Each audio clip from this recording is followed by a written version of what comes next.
just lately we are starting to recognize the importance of all the women that surrendered these famous artists, but were not famous themselves. So I would like to know, how do you feel this movie makes some justice to Suze Rotolo through your Sylvie Russo? Yes, thanks. I think that that was kind of the hardest or the most challenging part of my part was that I was playing someone who was the least known of the bunch. You know, she wasn't a singer, she didn't play any instruments, and she was she was there out of kind of a pureness. She was the kind of quote unquote normal person of the group and wasn't a part of the circus. And she was really there out of a pureness of heart. So I was very aware. I wanted to make sure that she didn't just become the classic girlfriend part in the movie. I wanted to give her an autonomy and if I read Suze's memoir, and she had such an incredible life. I mean, she was a painter and an artist in her own right.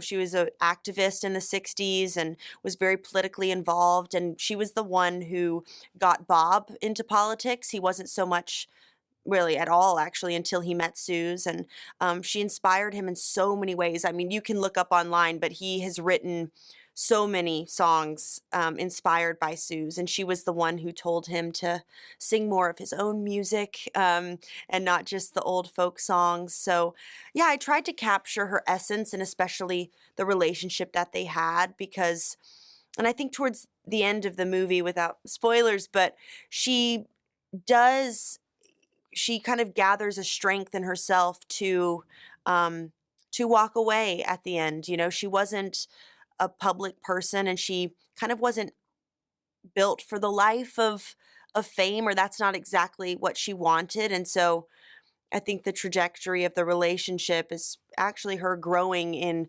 confidence to be able to let go of him. But she loved him so much. Yeah, but when love is unbalanced, it's something I love in the movie, Yeah. that love is just unbalanced. They may love each other, but I don't know if you agree with that or think love conquers all. Yeah, I do. I mean, I do think that he loved her, but I think the thing is that he's always going to pick his art over any woman. And he kind of picks his art from the beginning. And so when that happens, there's like a constant longing that she feels for him of also to let her in, for she wants him to, tell her about his life and where he came from, but that's just he's not interested in that. He wants to kind of remain this mystery, and he has a higher goal of, what he becomes. So, of course, it's not like he didn't necessarily treat the women completely great in the film, but I think it would be different if it was like there was never a trick. Like, he was actually always an open book with his art came first. But that's, in Sylvie's case, a hard place to live in. And I think that it can be okay for a while, but it's going to catch up, to Yeah. the relationship. Being a Bob Dylan fan yourself, how was to hear action and seeing Timothée Chalamet becoming him?